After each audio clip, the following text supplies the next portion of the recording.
Մարտի 4-ի կանխատեսման համաձայն անհրաժեշտ է այսօր լինել ակտիվ, շարժման մեջ չպասիվանալ, չծուլանալ, ճանապարհներին չգերազանցել արագությունը խուսափելու համար ճանապարհատրանսպորտային պատահարներից, չլինել կասկածամիտ, որը օրվա խորհրդի մեջ բացասական դրսևորման դեպքում կարող է պատահել, մարդկանց վստահել, ինքներդ ձեր ուժերին վստահել եւ եթե որևէ հարց են ներկայացնում, խորանալ մինչեւ մանրակրկտորեն չտեսնեք, թե ինչ է դրա տակ թաքնված։ Մարտի 4-ին անհրաժեշտ է ուշադրություն դարձնել նաև ֆիզիկական պատրաստվածությանը,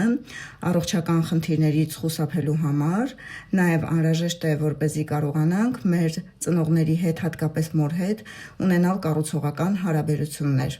Եթե լիձեռություն անենք, ուրեմն մարդկանց լսենք, մարդկանց տեսակետը նկատի ունենանք եւ կարողանանք ոչ միայն մեր տեսակետը առաջ տանել, այլ նաև ունենալ լսելու կարողություն։ Այլ հարց է մենք կընդունենք դիմացի կողմի տեսակետը թե ոչ, բայց լսելու ունակությունը շատ կարևոր է ցանկացած պարագայում։